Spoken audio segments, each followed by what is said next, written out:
Hello, everyone. I'm Grandmaster Priyadharshan Kannappan, and today with me is FIDE instructor Vivek Mohanraj, and we are going to cover the round 8 of Delhi International Chess Open. And today is 14 January, and just two more rounds to go for this exciting tournament. With a lot of the standings right now is filled with a lot of people in the leading pack with 6 points and so on. And some of the games have actually ended already, like they agreed to draws, quick draws, and so on. So we have a lot of exciting action that we can cover, and we'll hopefully have some guests today on the show. They'll share their insights about what they thought during the game, what they missed, and so on. And it'll be a very exciting day. So let's start, Vivek. Good morning, everyone. Yeah. So do you have any games? Do you think that we can would be The good to first start? game is a quick draw. They've taken a pretty quick draw after move 10. Okay. So I just want to know an insight about this. So this was a game that was played between two leaders, Dipta and Ghosh, and Debashish Das, and they were playing board one.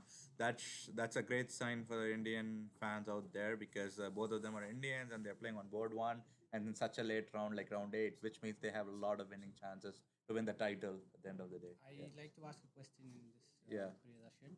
Like when you take a quick draw like this in move 10, Yeah. what are things goes into your mind? For example, there were 5 players in 6 points at the end of this round. Yeah. So you take a draw. Are you worried about the other two players will be a half a point head after this round, or you think what kind of thing goes into your mind? Because it's basically they've do they have a decision pre-planned? They come to the round thinking of taking a draw, or it's just on the board. One player is offered a draw, another take. How this usually works? Yeah, obviously, it depends on certain individual situations. In this case, I actually got a chance to talk to Debashish Das before I walked in here, and he told me it was not planned or anything. It's just that he realized, I mean, he felt like it was an equal position, and he felt like offering a draw would be the best for him because he had the black pieces here.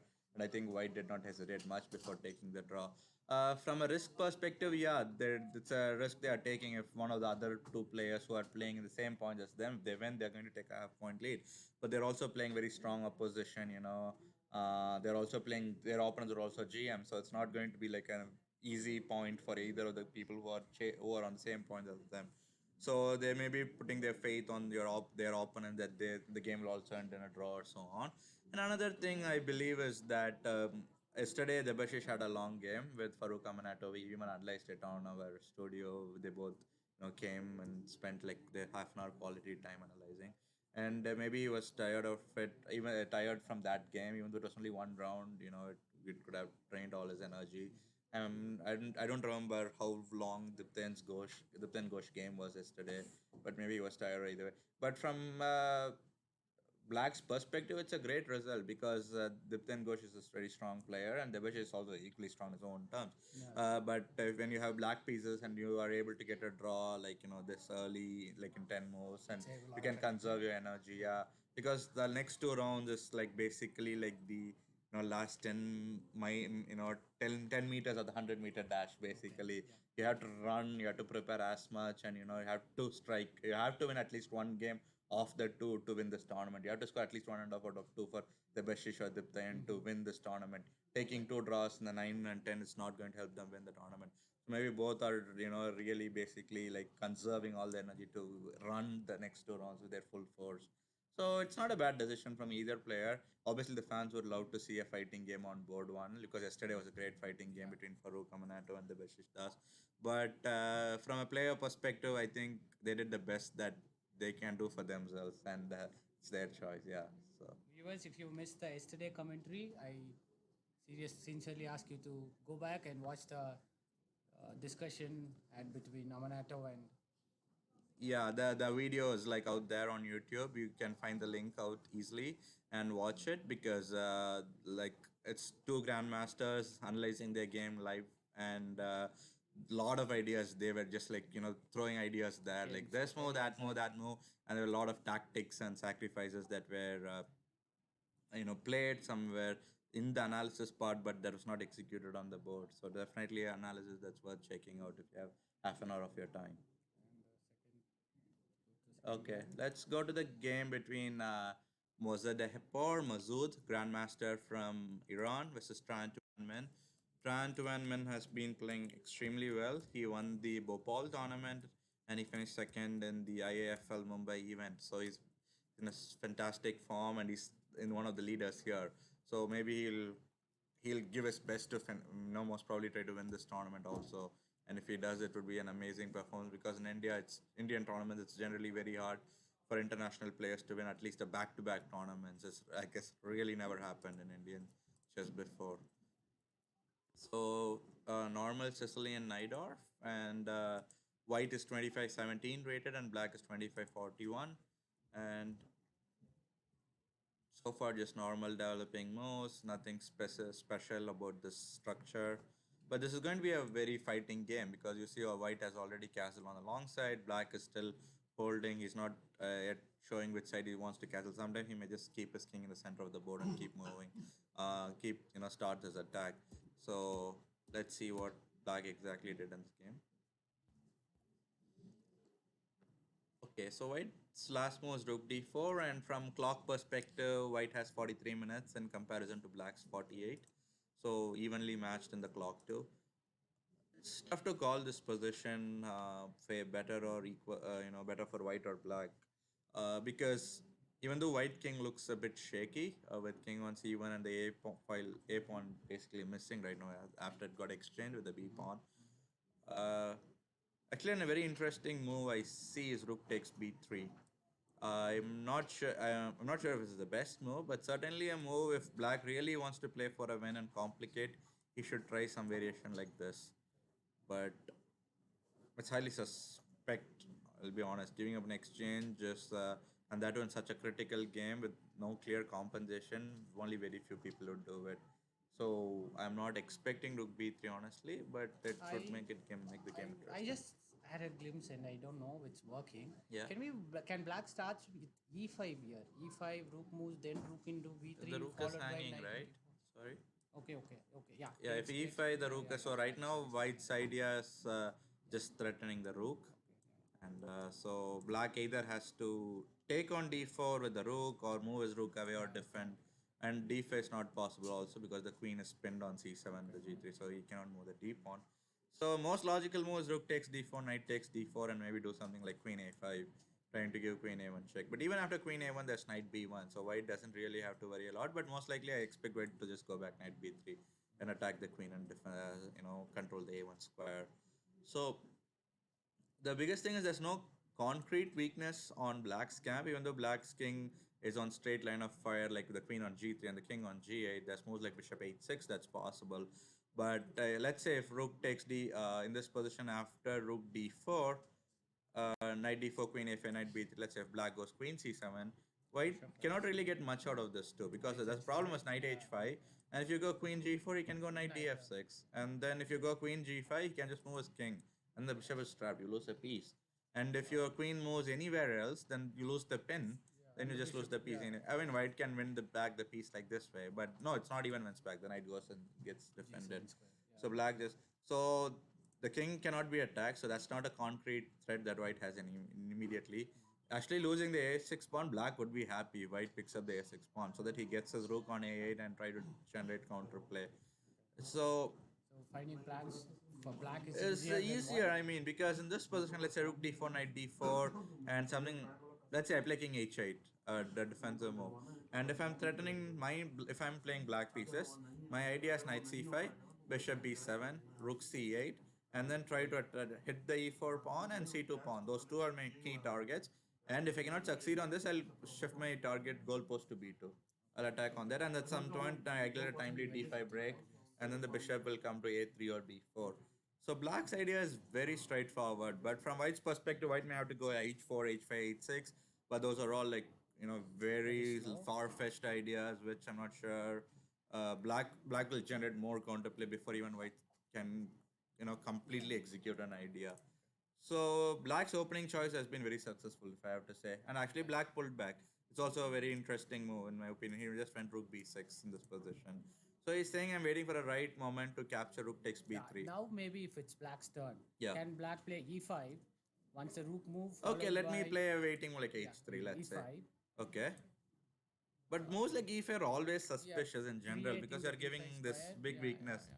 this two weakness. No, but But it's let's still say not working. Yeah, but there is rook on e1. I Maybe mean, after if you go e5, first of all, an interesting move for white is rook c4. Let's put my rook on c4. Even though it looks like it can be attacked, it cannot immediately attack. The rook on c4 is safe.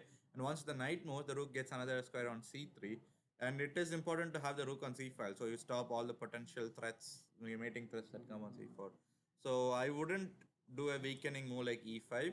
I would try to play around with, like, and as I said, knight c5, bishop d7. I have to try somehow bring my f8 rook into the game as early as possible. And the rook b8 or c8 is the most optimal diagonal. I mean, sorry, squares for the rook, so it can hit on the b2 and c2 pawns.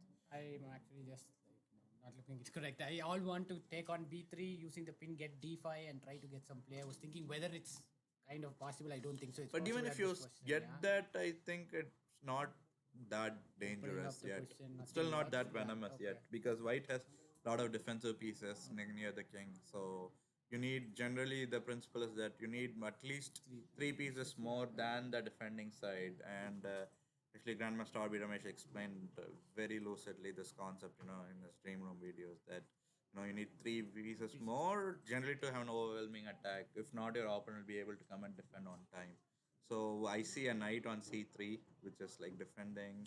The queen can sometimes swing over. So you still, black still has to mobilize his forces before he comes to attack. Yeah. Okay. So as of now, I like black's position. We'll see how this game develops from this point on. So let's go to the next game. Okay, so the next game, are both these players also on the leader pad? Are they also on 6 points? No, only white is on 6 points. Keral's to pack. Black Indian Grandmaster Aragaisi Arjun. I think his title is confirmed. He's a Grandmaster. He's IM with waiting for FIDE to confirm his title, one or the other. So he's on 5.5. So there's a half a point difference, and he's playing the black pieces. So it would be interesting to see what strategy he approaches. Either he's like, as he's having the black pieces, he's okay to play solidly, or he wants to win and join the leaderboard. If he win goes to 6.5. So they played some sort of Slav, but not, white hasn't yet fully committed to Slav because white has not pushed d4 yet. Okay, at last white pushes d4, and interesting choice 8-6. I'm not sure if really needed this point. I think most probably black didn't really wanted to safeguard the bishop. It's something like this. Oh, you want to pull the bishop back to its But even here, I think this is another way to play this position. But I guess black wanted the bishop, so this is just a different way to handle the position. Nothing special. I'm going to go 8-6, knight c3. Somehow it looks a bit slow. 8-6, yeah. And maybe if I was white, I would seriously consider more like knight d2. I don't know if it works, but I would seriously consider try to break with e4. And try to Not get, punishing for the waste yeah, of time waste with of time. h6. And h6 will also can act potentially as a hook for attack later on. Once the bishop on c1 gets its, the knight on d2 moves away, and the black short castles, there may be some bishop e3, bishop f4, followed by queen d2 and bishop takes h6. Sacrificial ideas. So h6 could be a big hook for some point. Okay, so queen b3, queen b6. This is kind of leading. So if queen c7, bishop f4 was there, so black did not want to give one another tempo for white. So then you have to go queen c8. But this has some similarity to London system positions, which is, but here black decided to put his queen on a6. Is the queen not misplaced there, or how do you look It at is this? very misplaced. The first idea I thought is there a way I can immediately go rook d1, go e3, and bishop f1, just try to trap the queen. Maybe it's just that it's not on time. Rook d1, you have b6, and if c b6, a b6. This pawn structure generally favors black. That this and then c5 at some point comes, and then there's more pawns to work going towards the center. So black has a very comfortable. That's why I guess white decided that rook d1 is not worth his time to calculate. So he went bishop f4. Now if b6, okay, he didn't play b6. He went bishop e7, but then he played b6 here a move later. So knight e5, knight e5, bishop e5. Maybe so. This was the idea of his move, bishop f4 on move 10. He wanted to capture the bishop. And now e4 is potentially coming up, but not immediately. But because e4 now, black could just happily exchange everything off, and then you're left with the isolated pawn on d4. And black could just put some rook d8, rook d5, get an outpost. And but one thing black has to be careful is rook g4 is coming up. So black has to be careful about this. But let's say I play something like queen a4. But the thing is, black still has to worry about this move g4 because queen b3, rook g7 check, king h8. I mean, this is a draw or no. No, I Maybe can this eventually windmill take will. everything and no. Yeah, No, this. take on e7 before. Yeah, check can take on e7 and Oh then yeah. Sorry, check. my bad. Yeah. Take on e7 and then carry Oh, after at the end of queen. that, I'll Yeah. give a rook a7 check and then I'll capture on the queen. Yeah, so then white wins. Yeah. So this windmill white could have executed. So maybe after here I may have to go something like g6 or g5, but that's very weakening my position. Maybe bishop g5. Because if h4, then I can obviously first he cannot play h4. He has to decide what he's going to do with the queen. F3 or something. But the point of why I want to go queen a4 was I want to relieve the pressure on this pawn. Now f5 will trap the rook. So my idea is that if queen a4, rook a4, and let's say he goes h4. Now I can't go bishop f6, obviously, but I'll still go f5 and trap the rook. So this may be the idea that black had in this position. But white decided to go a3 here. He didn't play e4. White decided to play it slow, and bishop h7. Very interesting move in my opinion. What is the idea like? So he didn't want it. Even if white goes e4, he doesn't want to take on e4. He doesn't want e4 to come with the tempo attacking the bishop. No, why? I would have played something like rook f d8 or rook f c8, trying to get the c5 break. Then b4, I would just take. Yeah, but he decides to play a different way. He decides to like keep the bishop on the board and go rook a c8, and e d5, c d5, bishop f1, queen a5, f3. Okay. If not, I think black was threatening something like knight e4 and do something on the light squares near the king, I believe. So knight d7, bishop f4, bishop x. So gradually black is pushing white's pieces back, which is a good sign for him position. So very nice remaneuver. c6 and attacking But head on the d4 weakness. So right now, from a weakness perspective, d4 is a big weakness for white. b6 is a weakness for black. f3 is also kind of weakening the king side for white. This is a bad bishop on e3. It's not really doing much. This bishop is really good. It's like controlling this whole diagonal. And you think both the black bishops are slightly more active than the white bishops? Yeah, I would agree. Definitely agree on that. And another idea that actually black has, which he may seriously consider, is after knight c6, okay, even knight b5. I think black may consider going knight e7 and knight f5. But the thing is, knight e7, knight f5 blocks the bishop. But I think that's a lesser evil than blocking the rook, because rook is still a queen b5 and so on. I think it's still borderline between equals, and I don't know which side to pick. One moment. Is there something?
Okay. Sorry for the technical difficulties, audience. We just had some small error which had to be fixed for a second.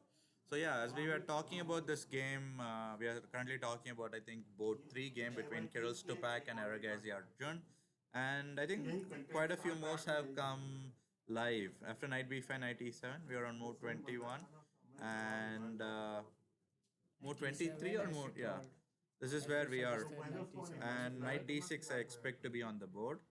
That would what I expect. Even though it seems to be a bit risky move, the knight doing really nothing other than just attacking. But I think I expect knight d6 on the board. Let's see what white does. Okay, meanwhile, I have a question. Yeah. You're telling, like, going to an ending, white is having a outside passed pawn, which Yeah. gives a white slight favor. Yeah. But the other thing, like, with the pawn on d4, Yeah. the bishop on e3 is very bad, right? Yeah, but the problem here is how do you attack the bishop on e3? The bishop on But f6 is the it only one. makes the bishop on e3 very passive.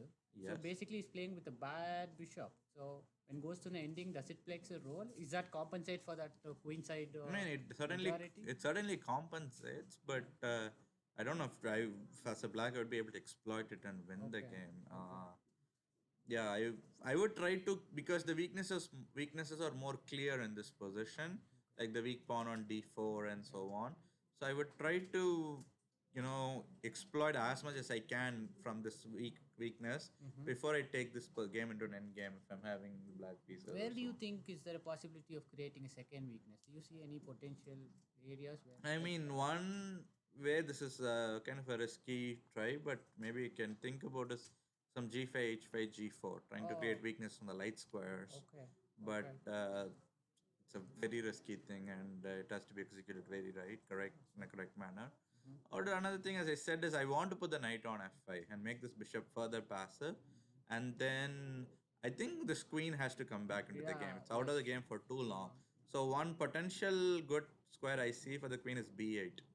So it can kind of do something here on g3. Then I can go h5, h4 and yeah. create weakness on dark square. Okay. And if the bishop goes to f2, then I also have the ability to go bishop g5 and take control and provoke white to go F4, f4. yeah, gaining Then control all of the the light light squares squares, become weak. yeah. So these are a bunch of the ideas that just pop up in my head, and we may see one or two of this in the game, hopefully. After Executed. 97, there's no Yeah, more they're still thinking. 20 So we can minutes. go to some other game because we have close to 30 games provided by the organizers. Actually, there's another draw I see down there. I think it's board 7. It seems Grandmaster Luca Peichadze agreed to a draw, or they played and took a draw against International Master NR Vignesh. This is board 7. So we had the other draw we had earlier talked was on top board, and actually there's one more draw. Uh, Seven. I'm not sure if Gajak Radoslav is an IM or GM, but a very strong player, 2481 FIDE rated player. He took a draw with P. Sarana Krishnan, 2346. This is, I think, board 14. Yeah, board 13 or 14. They took a draw over there. So you see, some of the players are also playing it safe, or they want to conserve energy for the last two rounds. So you can see it, whichever strategy they're using basically to take quick draws and go in, or take rest and be ready for the next two rounds. So let's look at the game. Let me. Fourth game. No, I want to look at the game. Shailesh Dravid Ziaur Rahman. It's somewhere around board 20. And yesterday, Grandmaster Ziaur Rahman had a very bad blunder. He lost the game very quick. And it'll be very interesting to see how he bounces back from that. Yesterday, he lost to Dipta and Ghosh in 10 moves, 7, 8, less than 10 move miniature Blundered a game. piece on D3. Yeah, he blundered a piece. And so psychologically, how he recoups from that loss, and it's like it's very tough when you are sitting on one of the top boards and you make a kind of an elementary blunder with allowing queen f8 check, turning takes g5 and so on.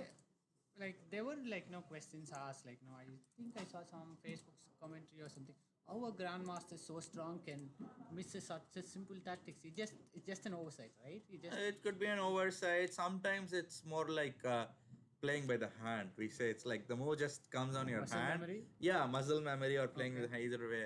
You just feel like, okay, you kind of like lose your sense of danger, because I know that Ziaur Rahman, he plays that opening quite a lot.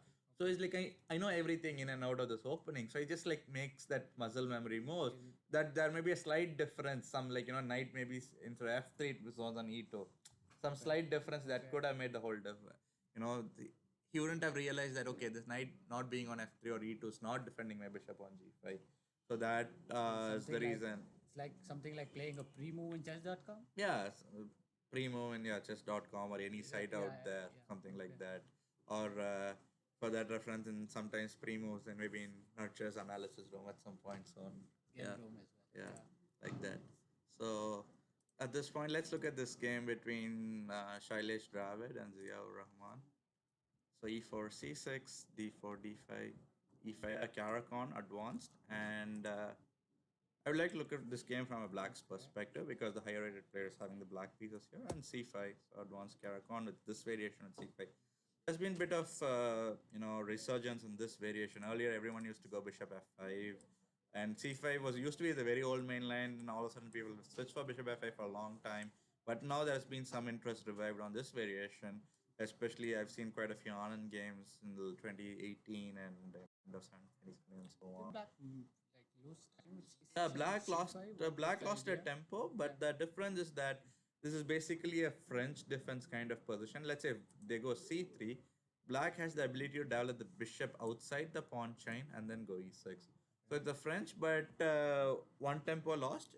For in return for that, The bishop black is has out of the developed pawn outside. chain. Generally, black in normal French, he has to go something like b6, bishop b7, lose one tempo anywhere somewhere over there. So this is a good way to develop the bishop outside the pawn chain. So that one tempo is worth it. So, but the most straightforward idea is just take the pawn and try to hold on to it and say, how do you get back the pawn? It's the, or the another way is the a3. So white tries to get a lot of Tempo space. and yeah. This is tempo and space at the same time, yeah. And queen g4, so exploiting the weakness, knight e7, queen. Yeah, so for the audience, if queen g7, black would be just go rook h8 here, maybe something like bishop d4 and take on e5, and the queen is kind of not Away from the yeah, center of not away from the center, and also he hasn't developed anything really. Even though you can ask where is black going to develop, there's a big problem with this bishop cannot be developed immediately. You have to play g3 or g2, Yeah, and you cannot right. castle on the long side. You've extended too much, so king safety could become a very big issue in the coming And one. here I think c3 is forced, which takes the square for the knight as well. Or you have to go something like rook a2, but this is very But bad. again, that rook is nuts. Yeah, you can just take the pawn, and then a lot of ideas are coming up. I would take black any day in a position like this. So let's see. So white decided to wisely not take the pawn. Knight f3, and then after a castle, bishop b2, knight d7, bishop d3. So all the ranged pieces are aiming at the king. White's ranged pieces. Priyadharshan, I have another quick question. Yeah. Why bishop b2? Like, when a pawn is on e5, do you think it's okay to keep the bishop on c1 for a while and see whether you can generate some attack on the king instead of going bishop b2 immediately? Or I mean, because with you the could, pawn you on could go e5, bishop d3 yeah, yeah. immediately if you move. That's the basic idea of the question. Okay, let's say it's still go knight d7. What do you plan to do now? It's still not attacked, right? Because if you go bishop h6, oh, you want to do something like this, and Knight g5. knight g5 check, king g8, or queen h5. Oh, this may actually work here. Okay, yeah, this works. So I need to be careful. I think maybe for bishop d3, I may have to go. If I go f5, obviously f6, rook f6, bishop f2, which is good for you. You're just winning an exchange. And the bishop is very strong. Yeah. So I may have to consider going something like knight f5 or knight g6. g6, I'm thinking of h4 or H4, yeah. Well, let's say knight c6. You have to see how to defend this pawn. Because h5, I'll be happy to take the pawn here.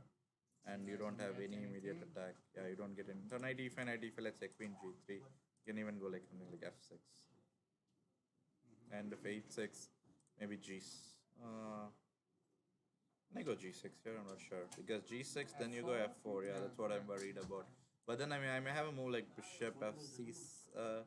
Oh no, I have knight d3. What am I talking about? I just removed the attacker from the position basically at this point. So knight g6, h4, knight c6, and let's say if white goes bishop b2, trying to defend it. Now h5 is a big threat out there, and bishop c7. Let me try to add some more pressure to the pawn. Or queen c7. I think queen c7 or bishop c7. Let me go bishop c7. Try to put pressure. So if you go queen g3, even f6 is still. also another idea I have is actually d4. I don't know if this would work. Yeah, this is another way for me to try to, if h5 can take on e5. So I'll add a lot of pressure here, and I should be able to get the e5 pawn one way or another, because also queen d5 is threat and bishop c7 is threat, and white does not have that many defenders to come and defend the e5 pawn.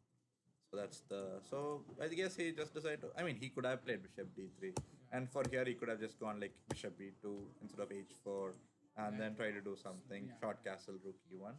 But I guess he decided to go bishop b2. Another idea is at some point, there's maybe f5, f6, rook f6 with a rook g6 plan. So maybe he just wanted to just completely prophylactically stop that idea. And anyway, this e5 pawn is very key for this whole position. This stops black from gaining space, and it's kind of like a thorn, and it's always will be like generate some threats, at least ghost threats on your opponent's mind. Oh, this pawn will do something to my position if some piece lands on f6 or so on.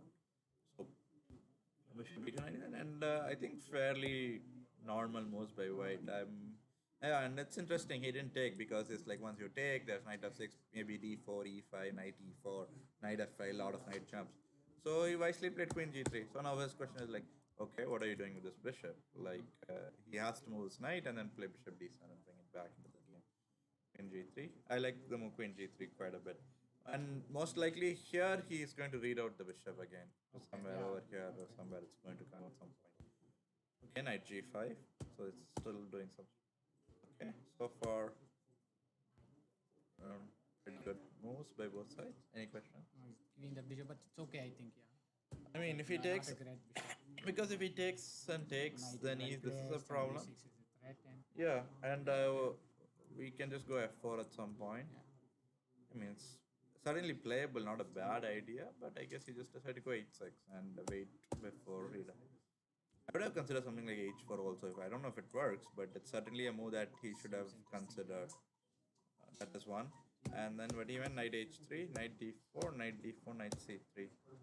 So the idea is he wants to put the knight on e4 and have an outpost for the knight. And if the queen moves, then you pick up the e5 pawn also. So black. yeah, queen is attacking the c3. Okay. So is this you just landed the pawn, or you No, just no, gave he's the picking pawn? up this pawn e5. Okay. So the decision that white made here is very, very brave. Long castling, basically castling into basically an open fight with like only c2 pawn acting as a barrier between the king and the queen, and rightly, black opens up the position and double bishop, so that makes it even more scarier. So a5, f4, ab4. Okay, so immediately this bishop is like out of the game. It's not good. I think white is hoping to do something like this to blunt this bishop. But still, I think the rooks and the queen would give a lot of attack for white. For example, let's say, I don't know if they played any new moves in this game. Queen d6. I think few moves are up there. Bishop f6, knight g1, queen d6. I think white played knight g2 here. So I decided to just defend the pawn on f4 because queen d6 was attacking the pawn. So let's say if I could just go bishop d7, if I'm having the black pieces, and I'm threatening to go rook fc8, and then maybe queen a6. So what will white do here? Let's say white goes king b2, trying to get the king somewhere safer. Because king d2 looks like it's also running into another potentially something like here would come or problems. When king b2 doesn't look great. Yeah, king b2 doesn't look great, but I think at least I would. King in the Yeah. diagonal. So I would just go rook c8 here, and if queen d3, maybe just rook c4. c3, then maybe this was a bit too early. Instead rook c4. Let me think. Maybe I'll go rook a4. I'll try to double the rook over here. And if rook a1, I would have to see. Oh, I don't want to take the rooks immediately, both the rooks.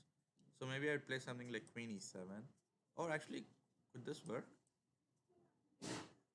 Oh, I could do the sacrifice. Oh, it doesn't work over here because white can just go queen b3. The rook is defending the d4. But after rook c8, rook a1, I may seriously consider taking this if it works. So the question is, if white goes king c2, let's say. Bishop a4, I think I'll just give an exchange sacrifice. Rook takes a4. If maybe it still works, queen a4, king d2, queen a2 check, king e3, rook e8, king f3, and the king escapes. But for king e3, maybe if I go rook a3, knight c3, and queen b2. Yeah, so this is black gets the knight, and black should be winning this. So let's go a bit more slower after. So then maybe I don't even have to go rook fc8 to provoke over here. Start with rook. Yeah, I would like to start with rook a4 itself, Okay. so that there's no c3 even You're going to available take on the this board. now before pawn. Yeah, this is a big question. I mean, if you go king b3, then this is Yeah, danger. yes. Extremely. Because if you even if you go, let's say rook a1, now that because the queen is defending the rook also, so white still has the ability to go rook a1. But as black player, maybe I'll just go queen a6. Mm. Rook a4, queen Okay. a4, king a8, king b2, queen a2 check, king c1, queen a1 check, and win the You win rook. the rook, yeah. So yeah, looks like white has.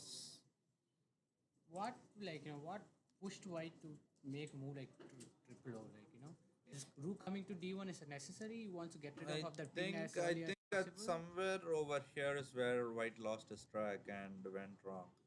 Uh, Somewhere at this point. I certainly wasn't really happy with bishop d4. I think he should have tried to go bishop c1, even though it looks Right, a what's bit this? passive. I would try to put my bishop somewhere over here or so on. And because the moment comes to bishop d4, sorry, the moment the bishop comes to d4 and knight c6, and you lose the bishop, this pawn is fixed in a dark square, another dark square, and d5 pawn is critical. So either white had to go short castling, but in this position, if he had short castled, the You problem will is be he's worried about f4. The f3 is coming up. and bishop into Bishop d4, queen d4, and bishop with that in h3 bishop is coming. h3. So Okay, if something okay. like this, then black has this option. This is just very bad. Something like rook f5, queen g5 check, Yeah, I get it. I get f3, it. so much attack. So this is why I think pushed white to castle long, because if he doesn't castle or do any decision, black will just take and go rook e8 or queen e7 check. Any played without bishop into f5, yeah, like instead of grabbing that pawn and losing the e5 pawn, we could have played something I like mean, he could have played f4 here if yeah, he yeah, wanted yeah. to. The problem with f4, I feel, Knight is maybe e4. a5 first. I'll because you castle, I have bishop e6. I'll pin the knight later on. So maybe now you can say, okay, can I take this? But this leads to another huge set of complications with a b4, and this Bishop into or e6, bishop e6. yeah, bishop e6 check, bishop e6, knight e6, queen d7. Oh, then you take here. Yeah. So maybe no. Let me do this. So for f4, how about I play bishop b6 immediately then? So if you play bishop f5, I have bishop d4. Yeah, I cannot play I'll bishop take the f5. knight Yeah. so that I defend the knight Yes, also. yeah. So you have to make a decision where you're going to put the knight. So if you go something like queen e3, then you're not really considering bishop f5 in my opinion, because it is also this leads to some checks Yeah, like yeah. this This is the dress key or a5 even here. And again, the question is if he short castles, he's running into a pin, which cannot be resolved easily. So I think already white landed in trouble once he gave up the dark squared bishop. Yeah. So that's why he had to preserve the bishop at all costs by going like this, even though it was very defensive move. So maybe over here, after queen g3, bishop c7, he should have just tried to consolidate his position with short castle and rook e1 before he did any Knight d2, further. yeah. I think he wasted a bunch of moves with knight g5 and knight d2, and they were just not as fast as black's new pieces, basically. At this point. Okay, so let's see some other game. Any game that is of major attraction for the audience. Was that an exchange check? I think so. Which game? No. Okay, I have a very interesting game. Let's look at Karan Moses Ian versus Ivan Popov. I think this is board 6. And I believe both the players are on 5.5 points right now. So they are still half a point behind the leaders, but still close enough to strike and catch up with the leaders. If either side wins, they may be joining the leaderboard today at 6.5 points. So White started with G3 and Karan Moses Ian, I think, was having the white pieces here. At 25-14 earlier, he used to be like 25-60 plus. I know he used to be a very strong player, and now I think he has dropped some points. And Ivan Popov has played in a lot of Indian tournaments. It's a very familiar name in the Indian chess circuit. So G3, D5, Karan Mosesian is known for some sort of unorthodox, just doesn't prepare much. Okay. This was like I think close to 10 years ago. I remember I played in a tournament circuit in Spain, and he was one of the players there. And if I'm not mistaken, at that point, someone told me he doesn't own a laptop at all, so he doesn't Oh, really save his games or anything. He just keeps playing and playing and playing. okay. So it was someone who told me. I'm not sure if it's 100% How true, but old is he? now I think he's somewhere around 53, 54, I believe, somewhere Okay. around that age category. But I remember he would never pick up the score sheet after the game. He would just leave it on the board and go.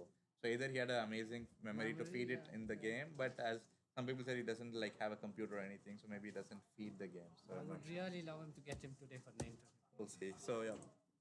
So G3 D5, Bishop G2 Knight F6 D3 C5 Knight D2. And in general, has a natural tendency to attack. His games Okay. have he loves to attack.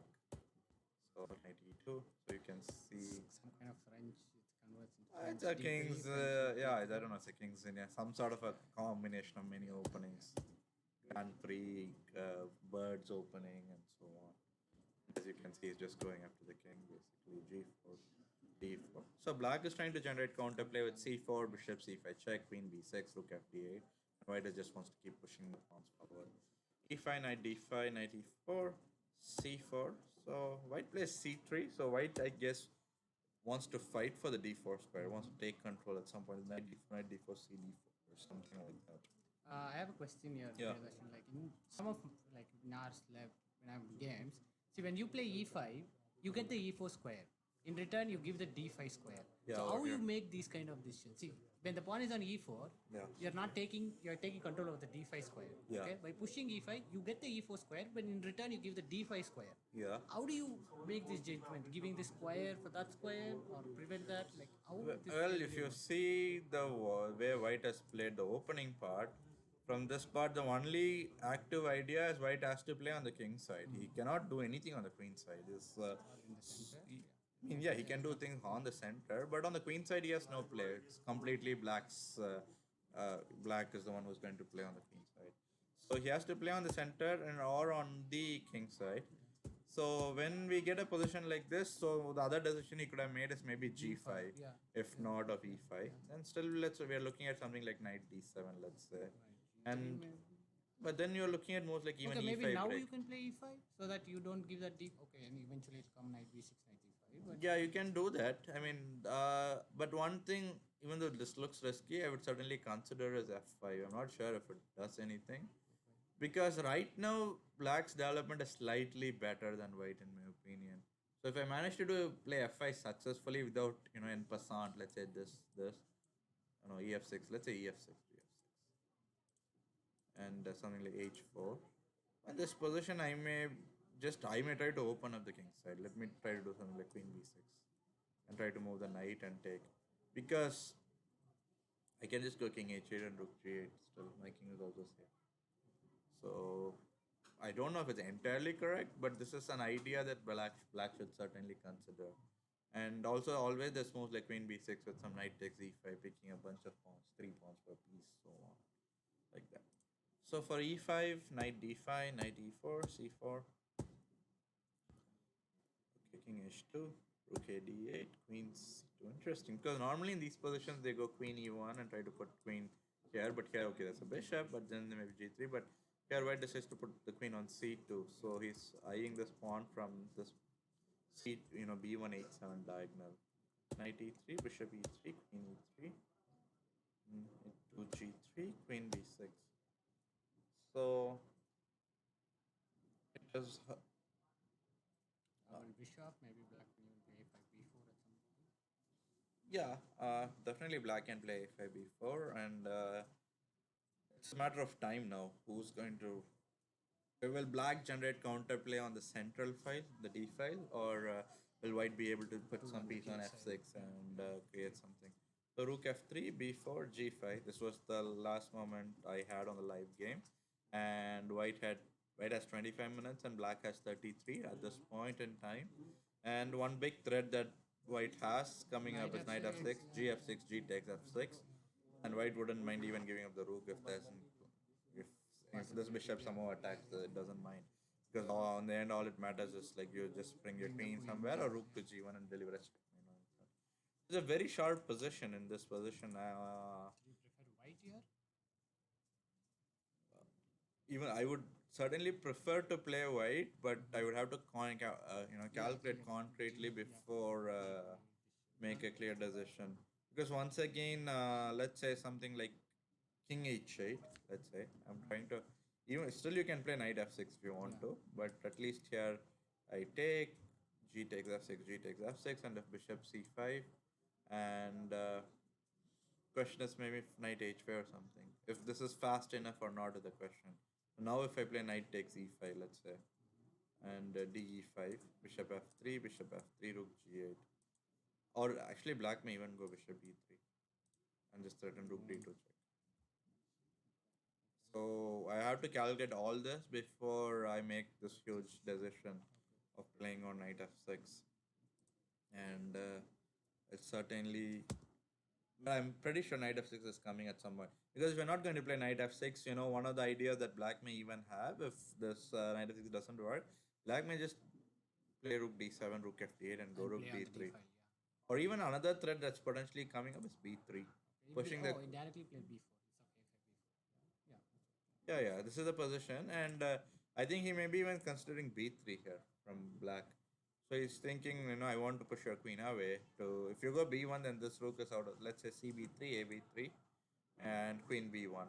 But this leads to if the knight moves, then the d2 square is very weak, and this rook is really not into Maybe the now I game. can play knight a5. Possible Yeah, threat you of can knight go knight a5. c4 and even Maybe you can go knight a5 also, yeah. Or let's say if queen e2, trying to come somewhere to h5 at some point after knight f6 check, check. This is another way to play. And here again I can go king h8, knight f6. Let's first of all I don't have to take here. If I want I can just leave it as it is. It makes no difference. But let's say I still take gf6, gf6, and go bishop c5. So now rook g8 is coming up. Simply I'm just holding there, the and pawn on h3 stopping the rooks or when something. you can go something like bishop by h1 if you want to try some attack. But let me just go rook g8. What do you do further is the question. And even after rook f1 or somehow you're trying to do this. So the moment you go rook f1, there's always this bishop e3, rook d2 stuff, and this king is weak. So it's still a very double-edged game, and I would certainly keep an eye on this game. The next, actually he played rook d3, so he went for he decided to give up the pawns, just decided to simplify it. Interesting decision in my opinion. So if rook takes d3, c takes d3, queen takes d3, he maybe just wants to go rook d8. Was this the game? No, no, it's not.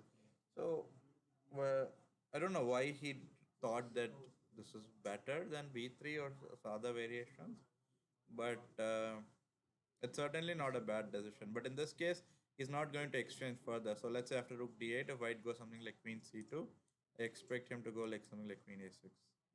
Keep an eye on this pawn and also some d3 square somehow. Maybe queen c4, next move threatening knight d4, and so on. And if cb4, there's always knight takes b4, and if queen c7, then maybe knight d5 you have, and the bishop. All this, Knight is in a yeah, great spot. great square. So maybe something like this can also happen anytime soon. So this is the current situation. So let's look at one more game, Vivek, and we'll take a quick break. So is there any game that catches your attention? Oh, I think there's a result update, right? I think Dinesh Kumar or someone drew their game. Or am I missing something? Yeah, I think the Ivan Rosen Grandmaster drew against Dinesh Kumar, who is an international master from India.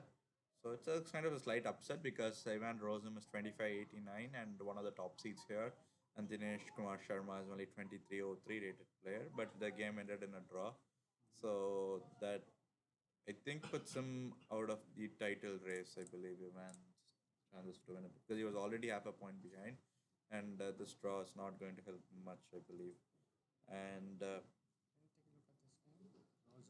Ivan, versus Sharma Dinesh. that's the game they agreed to a draw, so it looks Okay, also okay. pretty. We'll look at some game that is live, and then we can come to Okay. it later on. If there's, let's look at how about let's see which game. Oh, there's an interesting. Let's look at Pranav versus Andre Yeah, I Deviatkin. was just talking about the same. Okay. Because they are somewhere near an end game with on move 33, which is a lot of move. So e4, knight f6. Okay, so Andre Deviatkin plays Alakan defense. Knight e5, knight d5, d4, d6, e4, knight b6. White goes for f4, d5, fe5, c6. Yeah, I think with best play, this opening is very good for white. White just has a very nice Oh, advantage to play okay, you for. take with the pawn. Yeah, I think most probably white when he wants long castle and Okay, just okay, rook g1, rook g8, something like that. Okay, so c5, knight d5, d5. Yeah, if you exchange the queens, so much space, double bishops, f4, f5 is coming. It's a dream position. But still, black had to go for it. That's the problem when you play some sidelines like this, that you can easily get into a dubious position without doing anything major wrong. So the first few moves is wrong, that it's no. okay. I mean, Skip you that part. white gained all the extra tempos by attacking the knight Yeah, in the opening yeah. phase, right? So black is trying to create some sort of a blockade kind of thing. Interesting that he went king d3, allowing knight f5. Okay, but he had pulled back. One idea he could have thought is bishop d3, trying to Yeah, give up. yeah. But then this Don't need to bishop give the says, double bishop, right? And yeah, this but the bishop bishop gets on e3 bad. becomes bad. Yeah, yeah. Maybe that is Same. why after king d3, knight f5, bishop d2, king f7, d4, bishop h6. I would certainly try something like h4, h5, but for that first you need to cover the g3 square before, or else black will just go knight g3, knight e2, and they play f5, king e6, and create some sort of a draw. But he's trying to get some play on the queen Yeah, side, but I'm right? pretty sure black is certainly trying to win. I mean, knowing Andre Deviatkin, he's a very experienced grandmaster, and he's a Russian grandmaster. So he's like, I cannot play young kids in end Okay. games. So Okay. this would be his strategy, I believe. So but White is gaining as much space as possible. It's a great idea, especially in these type of Trying to positions. open as many lines And as also possible he's for his fixing, and bishop. also he's fixing the pawns all on these are Light squares. light Yeah. squares, and black does not have a light square. Bishop. In case if this bishop manages to sneak in somewhere here, it's a big problem. And also there's always this big problem if the rooks are exchanged. There's some bishop a6, just throw the bishop there, and Yeah. b7, b8. I mean, that problem is always there too. Knight g2. I don't know how big of a fan I am on taking on You're c6. thinking about something like b6? Yeah, I would be a bigger fan of just going b6. But yeah, and I understand that the f4 pawn is hanging. But let's say if I do go b6 and Takes an f4. yeah, with the bishop or knight is the question. Because if I take with bishop, maybe I have to go here. But this allows me, sorry, I mean the a rook. But this allows me to give a check with Yeah. here I can just pin the rook. And if king c2, I just lose. Again, another Yeah. check. So the problem is if I do use the other rook, then black can just take this rook and take and take, and knight comes back. G5, knight f4, rook f1 when you have g5, Okay. rook a7, there's rook b8, so on. So tactically, maybe black is holding this. That's why white did not have the ability to play b6. Because if you go f5 and try to defend it, I think just bishop takes d2, king d2. Maybe this is. This is better for white, is it? I think so. Yeah, I feel like this maybe have been a better chance for white. Because after take bishop d7, you're getting certain things inside. You get bishop, maybe just king e7. But then you can take and go rook g1, trying to go something So like. rook g7, yeah.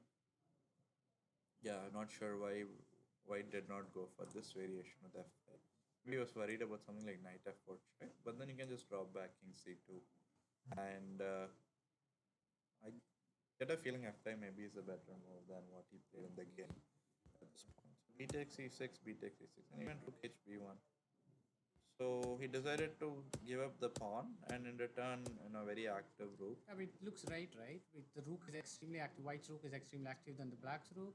The pawn goes to e6, and c6 is definitely going to fall sometime very soon, I guess. Yeah, that is true. So maybe this was position which we had analyzed. So b takes e6, b takes e6, take so rook b1. Okay. So how about rook b1? Yeah, I cannot do anything Yeah, to because I'm stop. going to I have play to take. either one of the checks. And now if I go something like rook e8, trying to One stop block. rook a7, rook e7 block, yeah. Uh, That and e6. I think first of all, I should just consider this Yes. Yeah. and just Okay. take care of the check. That's This bad. is bad. Yeah. So maybe this is, yeah. Actually, I think now I see White's move. Yeah, White seems to have made a very good decision. He gave up the pawn for activity pieces, and the king on f8 is basically stuck. It is the rook cannot come out. The king is stuck. So one way the rook can get activated is something like bishop e7 and then h5 and then h4, rook h5, rook Oh, e5 like it's that. long. But It it's a takes a lot long of way. time, right? So after yeah, that's what they played. I think this is the live position, right, Yeah. on bishop g5. So if I'm white, plans that I could consider is first plan I'm thinking is bishop d1. I want to come Yeah. here Yeah. and take the Okay. pawn. Take both the pawns. Yeah. Yeah, and what can black do? Black Nothing. cannot really You do cannot do much. anything. You cannot bring the king to the second And rank. also by The king bishop is d1, I'm eliminating this h5, the tempo, right? Because if he goes h5 now, I just go bishop a4. What tempo? It just yeah. didn't gain anything. And Now how h4, I this just take the yeah, pawn. and Yeah. how the rook on h8 is going to come out because king cannot come So up the one way to rank. come out is bishop a4, bishop e7, bishop c6, but then you just lost two Oh, pawns. So, yeah. and this is another passer that's Do you coming think up it's already straight. lost for black? Yeah, I think it's close to lost. This is a very fine pawn sacrifice by white, and the game is close to really bad. Like it's amazing if black actually lost in an end game because there's a Russian chess school is like very well known for their end game skills that they teach to their Okay. and I remember long ago, all the Indian international masters and grandmasters used to say that the only thing Russian players would do is take them to an end game and beat them. Which Okay. is exchange queens. I've heard grandmasters, I know now grandmaster, then international RB Ramesh, sir, and even one of my old coaches, Raja Ravishekar, they used to say that end games was the biggest weak point of Indians. This was like 20, 30 years ago. Because there's Okay. no good literature for end games back then. Okay. Now, when you see 20, these yeah, games, yeah, you see that yeah. things have changed Yes. drastically. You see players giving up pawns. I mean, young Indian kids giving up pawns to activity and things like that. So Even so late in the game, you give a pawn for yeah, activity. Landing. yeah. So this is actually it would be a very fine upset if this Pranav manages to win this game against Grandmaster Andy Some Deviatkin. 150 rating difference. Yeah, yeah. This would be so. We'll certainly come back. We'll take a quick commercial break or a short break, and then we'll be back soon. Stay tuned to the audience.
position is not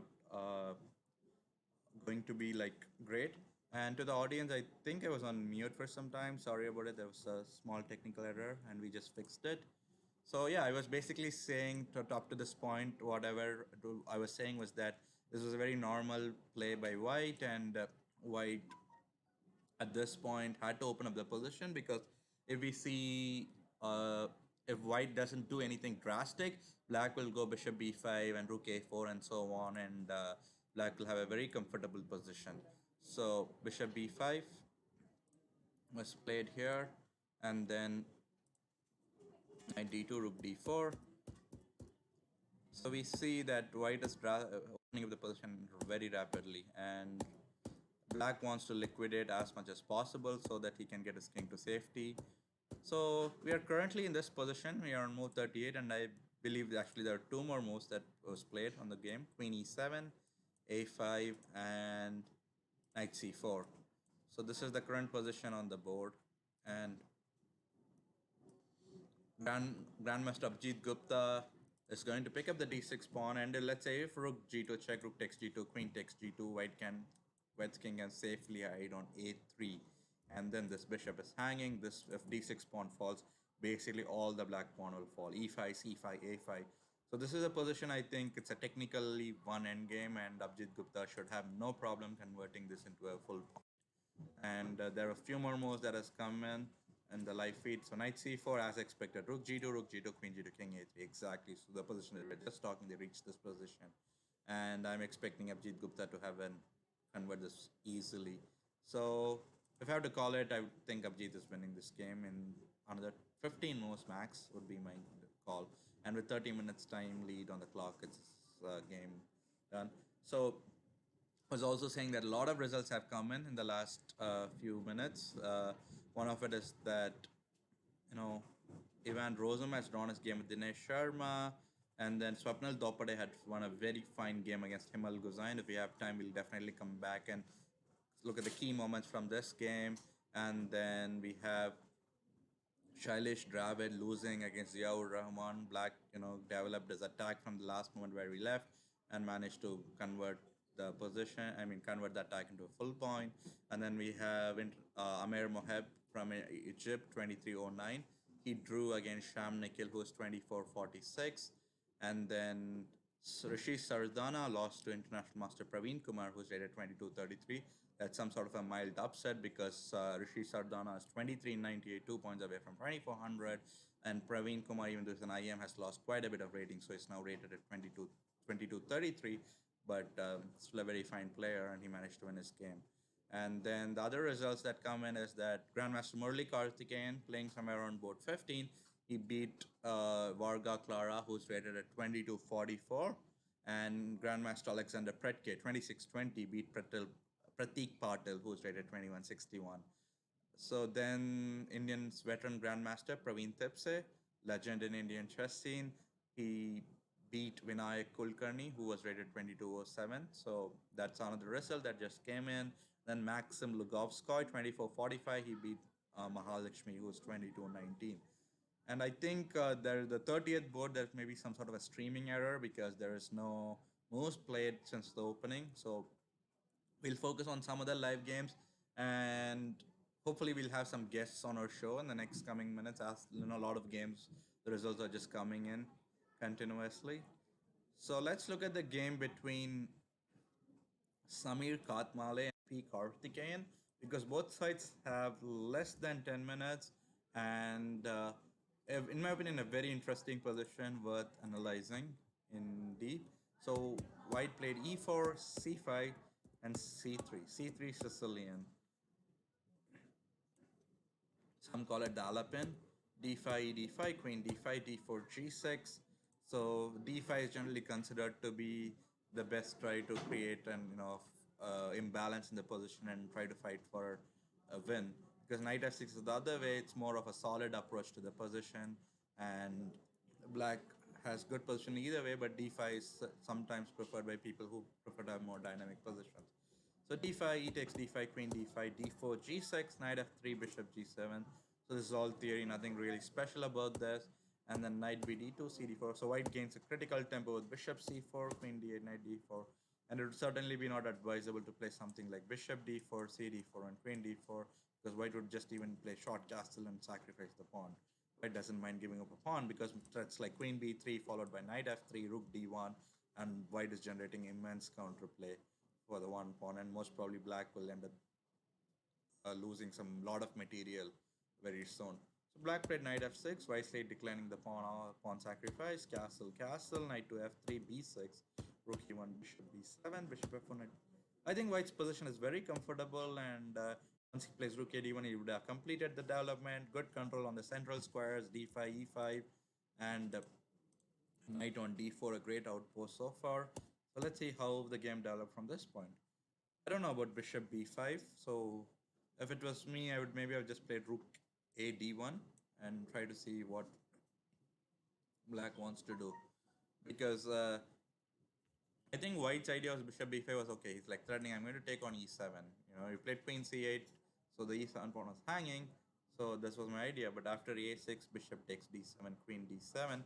White did not take this pawn, I believe, because of this variation. Queen takes e7, rook takes e7, bishop takes f3, knight takes f3, knight d5, rook e4, f5, rook c4, or rook a4, wherever the rook goes, and black has b5. And now therefore bishop would white would lose their f4 bishop because the rook has to move somewhere away from the fourth rank, and the piece falls on f4. So in this position, that's why queen takes e7 was not played. White will decide to go rook a d1, queen g4, bishop e5. So in case of the knight on f6 moves, white will immediately exchange. So then black will not have the double bishop advantage, which is the best kind of a key advantage that right now black has in this position. h3, queen h5. So if white had this king on h2, maybe he could have seriously considered g4, but even then it doesn't work because knight takes g4 check. But the queen on h5 is seriously, in some sort of a weirdly placed situation where it can potentially get trapped. So white plays queen f1, the threat of g4 again, so that now the h3 pawn is now defended. That's the idea of whole queen f1. Black just goes rook f e8. So let's say if g4 is played here, what may black may have had in mind. I believe what black had in mind was just play knight takes g4, and if h4 maybe play queen takes g4, and if queen g2, queen takes g2, king takes g2, and potentially something like f6. If you go bishop g3, maybe even e5, follow it with e4 or f f5 at this point. Okay. So just for a second, there's some technical issues, so we'll be back in few seconds. Just give us a second, audience.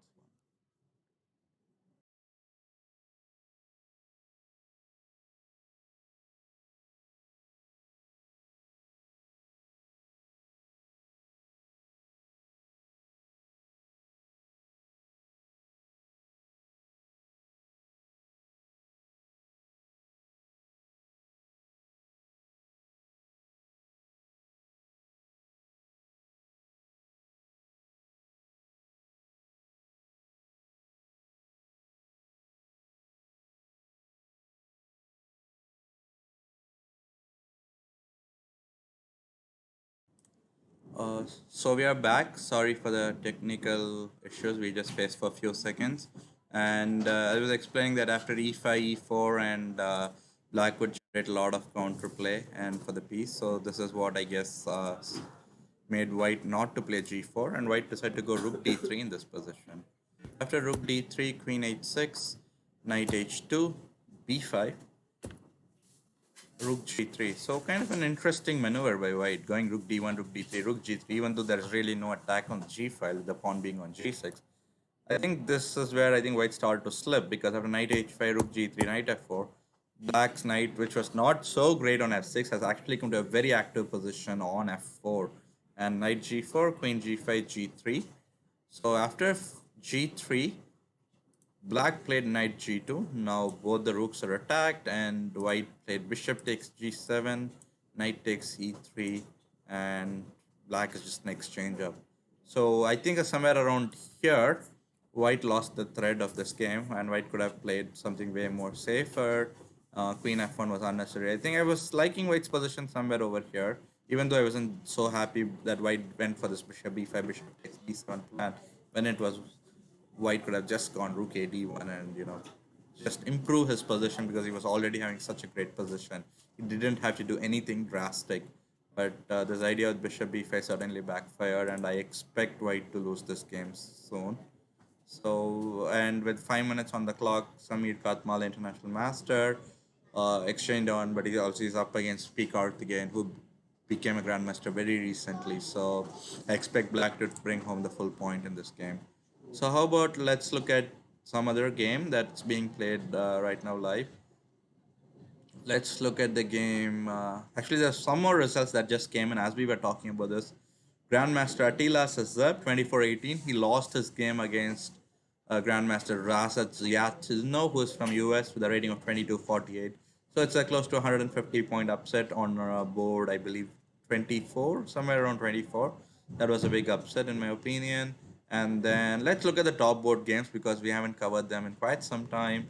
And let's see the game between Gukesh and Farooq Amanato. Even though it doesn't seem to be very exciting, let's see what exactly is going on, and then we can go to the next game.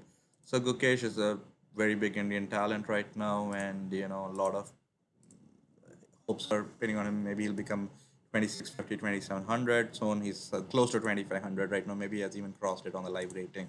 So he's somewhere around like I think 13 years old, somewhere 13, yeah, 12 or 13 years old, very young Indian grandmaster or to be grandmaster, soon to be grandmaster. And he's playing against Farooq Aminato, the top seed of this tournament, 26-21, and the only grandmaster from Tajikistan. And Farooq Aminato is also actually a mentor of the NURTR's marathon room program. So at this point, after e4, c6, d4, d5, knight d2, d4, knight e4, knight f6. So black played very solidly. This line is generally not known to be very ambitious, but recently there has been some ideas with h5, h4, and that black has played, and black has created some imbalances and winning, slight imbalances, which leads to a winning, ends up with a win for black or some sort of a complicated position. And I've seen quite a few games of Indian Grandmaster Adiban who played it with black, and I believe Olympiad was some big tournament recently. He had some fine games. Certainly an opening worth checking out. So here black just decided to go f5 and sacrifice a pawn.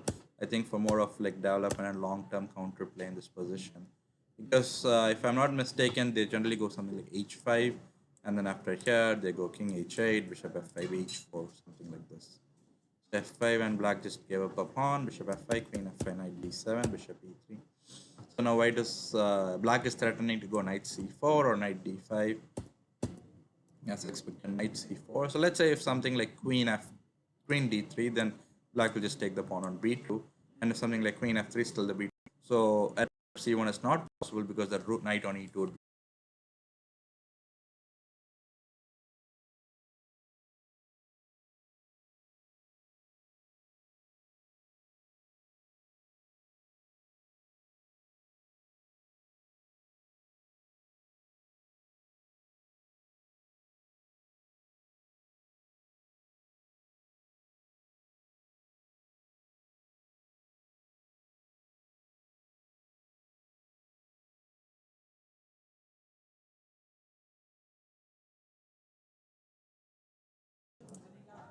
So we just had a drop in our internet connection. That's why we had to get disconnected for a second. And so yeah, we are soon going to have a guest on our show. So the game we were talking about earlier, which was Pranav versus Grandmaster Andriy Deviatkin, and Pranav ended up winning his game. So we'll have Pranav in our studios in a few minutes, and he'll talk about I think the key points and what things like he saw, and maybe where Grandmaster Andriy Deviatkin missed the whole point of the spawn sacrifice and so on, and how Pranav converted his game into a win. So as you can see, the Pranav game is still actually being shown in the digital feed is shown as live, but as there's a 15-minute delay on the live game feed, that the game's actually ended over here, and Pranav will be here visiting the studio very shortly when we'll go over the game. So in the meantime, let's look at any other game. Let's look at the game between Rohit Krishna and Alexandrov to see if there's any. We'll just quickly look at this game and see what exactly happened. So white is Rohit Krishna, who played knight f3, and he's rated 2382, and Grandmaster Alexis Alexandrov, veteran in Indian tournament circuit and has won a lot of big tournaments. And he's from Belarus. So knight f3, knight f6, g3, b5, bishop g2, bishop b7. Magnus Carlsen played this variation, played this b5 line even 2 days ago in the Tata Steel tournament, which uh, is going on right now, and where there are a lot of Indians who are playing too, like Anand and Vidit Gujarati and Pragnananda, and to say. So it's a tournament certainly you should check out. A lot of Indians, a lot of exciting chess. All the top players from the world are playing there too. So we'll go to the live position because there's a lot of results that's coming in. So I think it makes sense to go and watch the what exactly is the current position on the board. So white has a very solid outside pass pawn over here, and black is the surprising thing is black is the grandmaster here. And on move 38, knight c6, king g6, king e2, king f5, and knight d4 check was played. I'm not sure why decided to go with this check on d4 instead of. So if king e5, okay, he wanted to go knight b5, I believe, and stop the king from coming to d6 square, and also always there's a threat of knight c7 if black moves his knight. So for knight d4 check, black played king f6, and for knight b5 is what I expect black to play here. And let's say if black goes king e7, threatening to go king d7 and come this way to king c6. So, but the problem is once the king goes to d7, white can go rook a6 and control the c6 square. That could be a big problem. So white is in the driver's seat right now, and it may be a bit. Black may need to play a bit precise to hold this endgame, and we'll see how what he does. So for king f6, knight b5, and in the game, black played g5. Black did not go king e7 as I was expecting him to play.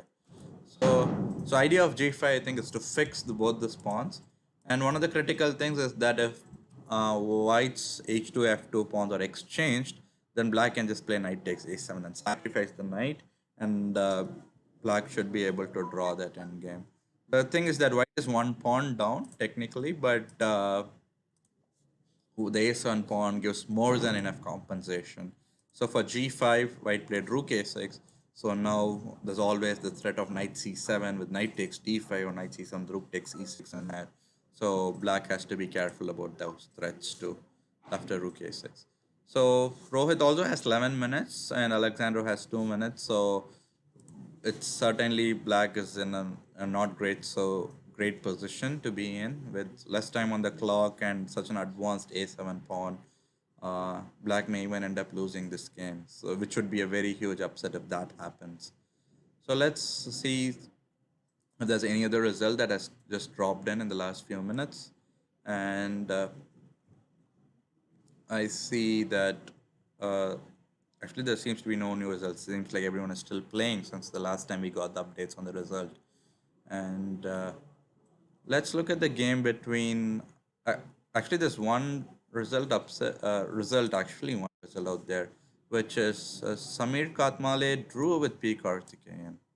I'm not sure what exactly happened in that game because the last time we covered, I thought Black was just winning an exchange, and 29 rookie 2. So this was a game that they played the Alapin defense of Sicilian, Alapin variation of the Sicilian, e4, c5, c3,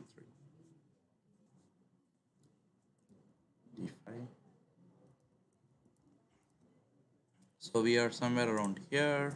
I think we left at this point, and I was mentioning about. Ah, okay. So after king takes g7, rook e5. So the queen is kind of in a poorly placed position. So if queen d3, that is knight e5, and then the queen is trapped. And in case of so queen g5, rook e5, and if f5, that's knight e6 check, and you lose the queen. Okay, so yeah, I completely missed that white can go rook e5 and attack the queen, and the queen has to just go d2 and g5, and there's no better way than to take a repetition draw here, basically photographing. Let's see if white could have pushed in any possible way after queen d2.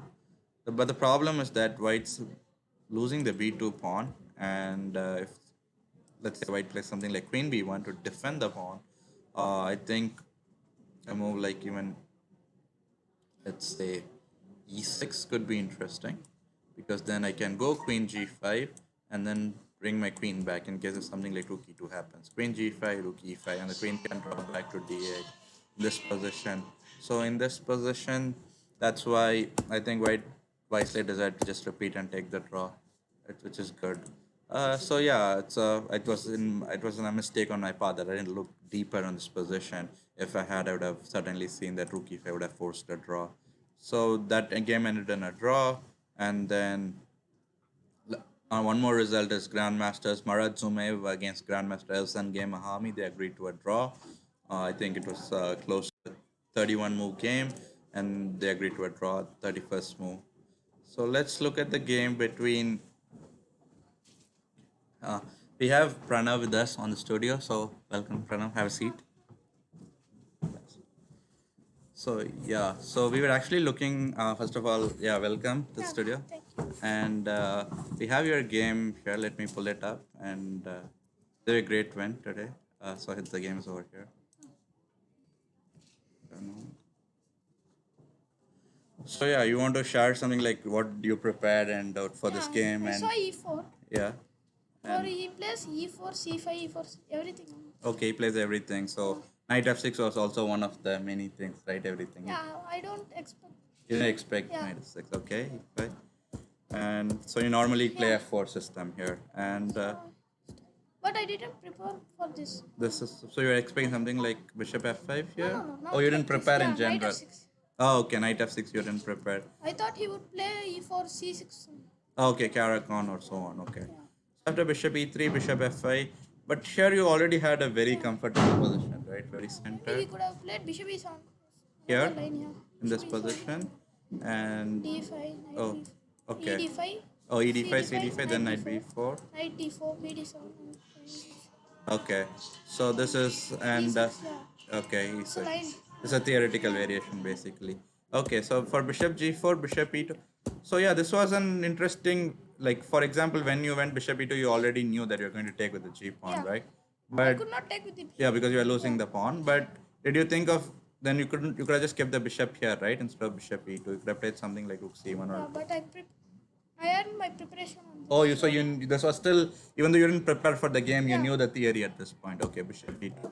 Takes So where exactly your preparation ended in this one? In this one? on Queen D2, Queen D2, King D2.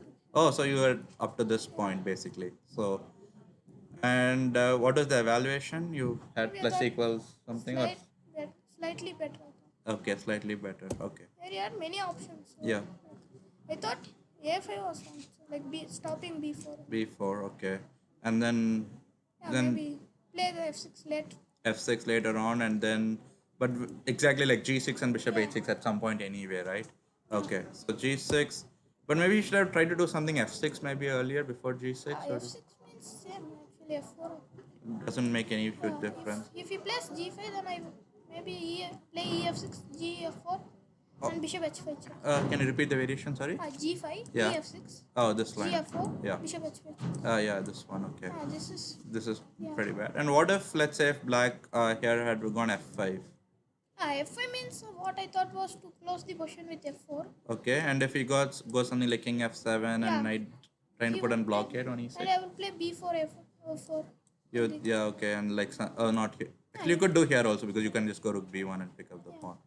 So let's say knight e8, b5 still. Yeah, and it's No, just maybe I will play some rook B1 and prepare. okay. Prepare it with this rook. You want the Maybe I h will rook. play A rook. You want a rook. Okay. So sometime, so that I will play H4 at some point. Okay, first maybe Yeah. bishop e3 or king e bishop e3, let's say. G6 and h4 maybe. Or, Yeah, H4, Bishop H6, then rook of. yeah. But And he could not play for win here. yeah, you're Yeah. playing for two results, right? At this point, okay. And just speak a bit more louder, Pranav. Okay.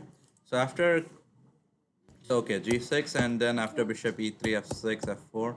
And I actually didn't expect knight e7 here. okay, so what were you really expecting at this I point? thought he would play some bishop h6. Okay, bishop h6 with the then so that he can Yeah. take on e5 and exchange on e3, I right? thought. So what you had in mind if he had gone this, maybe bishop b5 or Oh, something? maybe h4. I thought. If fe5 you want to take with the Yeah. d pawn? No, No, sorry, d5 is d4. Yeah, that's very bad. Yes, fe5 bishop and e3 and taking king e. and d3. Okay, and if This king is slightly better maybe after h5. and let's say yeah, but can I go king e7 if h5 try to close it with g5? But then maybe you'll go h6, right? Yeah. And go here and attack this pawn for okay. So for f4, knight e7, so king d3, knight f. Here I think king d3 was the only move maybe. Because Because he would were play you knight considering this variation, trying to if Yeah, he goes knight takes on f4. f5? Did you weren't liking this position or Yeah. Here my bishop on e3 is bad. yeah? But I have postponed, so maybe I You equal. and maybe you Equal. could do something like here and maybe potentially if the bishop lands on h6, right? Yeah, but here I could not. Fine. Here I have the double bishop, so Yeah, I yeah. don't want to give it. Okay, yeah, makes sense. So knight f5, bishop d2, king f7, b4, and so at this point, how did you evaluate? You thought you were better, or what was the? Yeah, I thought I was better because he has nothing on the king side like play. Yeah. So you can just keep moving Yeah. forever and forever at this point. And Here, so yeah, I actually wanted to also ask you at this point after over here we were talking this game when you were playing live, and we thought it was a very interesting decision to because we had a lot of choices here, right? B6 was one of the lines we were thinking. Even f5 we thought. Did you where is b takes c6 was the only line you considered, or can you share some analysis that you thought No, I like thought- other variations here? oh, okay. I thought f5, but Yeah, and what variations you thought of here? Like what do you yeah, I think? saw it like bishop d2, To king d2. d2, and then gf5. We saw up to this point in our analysis, and we thought it's a very good position for white. This is what we were kind of thinking, but I don't know where you stopped your analysis and Yeah, what you have. like I saw that, but after I saw bc6, some Oh, you it's saw like it. straightforward like after bc6, rook b1. Uh, It's kind of forced line. Yeah, okay.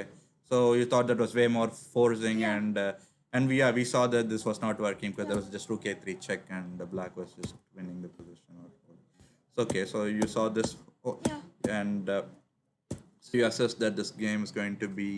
Let me actually update the moves. Actually, you can say after bishop f4, rook a7, king f8, e6, g5, bishop d1, Here and I saw many lines like he could have maybe played bishop e7. but then can you can go bishop a4, right? And Yeah. still bishop c5, rook f7 check. Yeah, correct. Rook f7 check, king g8 takes, and h5 maybe. Yeah, bishop into d5, then rook at 7. But Maybe I can you go- go e7 here? Yeah, You but just he has chances here because of oh you the want wrong to color. Yeah. okay this kind of draw very. But still like let's say check king g7, maybe another check. King. Anyway, Oh, the king just comes out. Maybe you shouldn't. Yeah, okay. So in this position, so what? So this was the best line you had, or you had some other line in your mind at this point? yeah, this I saw that. Okay. And I saw another variation for bd5, 38th move. BD5. 38. Okay, Yeah, yeah, in the yeah, variation. yeah. After rook h7. Rook at 7, I saw rook c7, but it didn't work because of bishop e7. Okay. Nothing. Yeah. So I saw this. Okay. So at this point, instead of this, maybe you could go king c4 and see what the bishop. Oh, but he just goes bishop e7, and there's not really much you could do. Yeah. So how about maybe over here after? Here there were so many options for him. Like Ye- another option was like rook g7, rook g8, sorry, instead of bishop e7. Oh, instead of bishop e7, but after bishop e7, so basically all this moves is forced, right? There's no alternate variation that you could have done. Maybe here instead of taking the pawn, how about we try to do something like rook, I don't know, rook c7, trying to put the bishop somewhere. Is that even possible? Okay, yeah, I don't see it. I was thinking something like this, but I don't think it makes any difference. Just looks. Okay. So maybe this was his best try, right? To go into this. What was the other line you Rook said? g8. Okay, rook g8. And here rook f7 check. Yeah, rook f7, king e8, bishop a4, bishop e7, bishop takes e6, king d7, and king Here d4. he has some maybe rook f8 after that. But then you can just Yeah, that 10 game I was not sure if it is Okay. winning. So this endgame. So here also maybe if you but take care, then the rook gets very Yeah, active. I This saw is not this, but this line, yeah. So you are not confident of a win over here also at this point. So okay, so you thought this white black should have certainly played this than the text move, yeah, right? And is there any other variation other than bishop e7 rook g8 that you yeah, considered here? yeah. I think after h5, I Okay, h5. You played bishop a4, yeah. Instead of bishop a4, I bishop e consider something like king d4. king where? No, no. Bishop. Instead of bishop a4, Oh, king instead of d4. bishop a4, you want to go king d4. Yeah, because And if if bishop f6, checks, I king e3. and if he gives a check again, let's say, want to go d3 or, but then you're just lost Yeah, the tempo, right? yeah. I saw this and it didn't work. Actually. Okay, okay. So here you went bishop a4, and then if bishop e7, just he takes. I mean, you take, and it's just game over. So h4, bishop takes e6. What did he play here? This was the game, or did I miss any move over here? Oh, I can pull up the game in case if you want to. It's somewhere over here. it's up there. Yeah. Oh yeah. Sorry. Yeah. So He didn't play okay. h4. So maybe okay. Yeah, that was Maybe maybe the play. move we made an analysis board. Then okay. So he did take on c5 on move 35. So he wait. No, maybe we made some additional moves. Yeah, 34. h5 was not. Okay. So this was the game. Sorry, my bad. So bishop e7, bishop a4, bishop takes c5, rook f7 check, king g8, and this is the game. And h. So now it's just straightforward, right? Or after. No. No, still it's not. No, This is not the game yeah. either. But this is the feed that. Oh, he went king e8. My bad. That's one more. So this was the position, right? Yeah. And we played But king e8. in our variation, we already took bishop c6, I think. In our No, the king variation. is still on e8. No, in our variation, which Oh, we the saw. old one. Yeah, the old one. So that makes a big difference Yeah, here. yeah. So after king e8, you played bishop Bishop takes c6, king d8, rook d7 check, king c8, Bishop and d5, yeah. okay, Bishop d5, rook e8, and king c4. uh, rook e8 and king King c4. Yeah, Bishop e7. this was the game, Yeah. right? And king And b5. here I was not sure which was winning. Because king b5 maybe he has something, Bishop but here d8. you have this No. check, right? And then Bishop you d8. take bishop d8. Yeah. And if king c6, let's say, and Rook e7. yeah. Then he would have changed. That's But can you play something like king? Yeah, it still makes no difference. Yeah, okay. So in this position after king c4, bishop e7, can you just try to do something like rook a7, threatening bishop bishop c6? d8. Can still be when bishops. Oh, he has bishop king b8 in this position. This variation. This was always coming like Yeah. that king b8. Okay, so So I played king c4, bishop this was e7. yeah king c4, bishop e7. And I saw bishop b7. Okay, first pushing the king further away, king Bishop b8. c6. Yeah. But I And saw something like bishop f6 or something. bishop f6, if king d5, rook d8, maybe this variation. But then e7 is there, right? Yeah. Yeah, But so I think no bishop g5. Yeah. over here, bishop No, g5. bishop b7, king b8, Oh, bishop bishop c6. g5. Yeah. Yeah. Okay, and then king d5. Yeah. Still, Okay. rook d8. Okay, and you thought black could hold this position?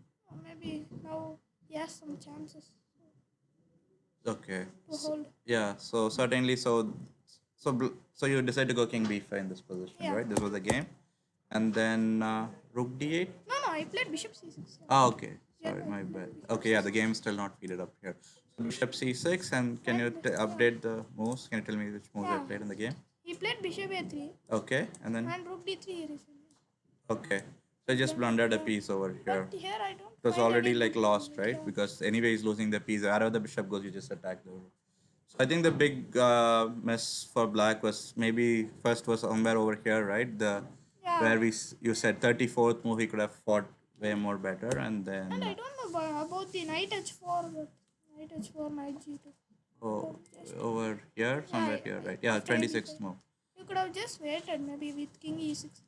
But then could you not just generate play with b6 and just keep the, or you could try to do something similar, maybe just rook fb, rook ah b1, and just But generate. after that, I don't know, maybe I would move the rook h rook to c8. Oh, this rook over here. And let's say b6 here. Also, maybe just curious, in this position, can you try h4 and try Yeah, I to do saw h4, h4, but h5? then rook a1 and knight h4. Yeah, but then can you just still go back and, sorry, rook, bishop g4 check, let's say, Knight f5, rook a7, rook b8, bishop a5, something like Or this. take. Yeah, you can take on h7 also. Yeah, this variation is also there. This Knight should yeah. this should be like in long term. You're just hopefully you'll win this or this pawn, right? Yeah. One pawn or the other. But I don't want to like weaken the h4 with h4. Okay. Okay. I just want to keep the h pawn. Okay, makes sense. So at this point, so maybe just rook hb1 and just Yeah. keep waiting to see what black does based on it. Okay. Thanks a lot for coming and sharing your game. And do you have any? So what score are you in right now in this tournament? 6 out of 6 and for 2 more rounds.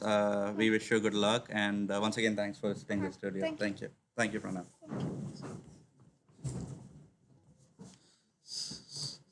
So, so we just had Pranav visit our studio, and a lot of other results are coming in. So let's look at the games, and uh, we'll just take a quick short break, and then we'll be back because I think some certain results are coming in, and we can have a better view on which results is like I think it's important to cover at this point.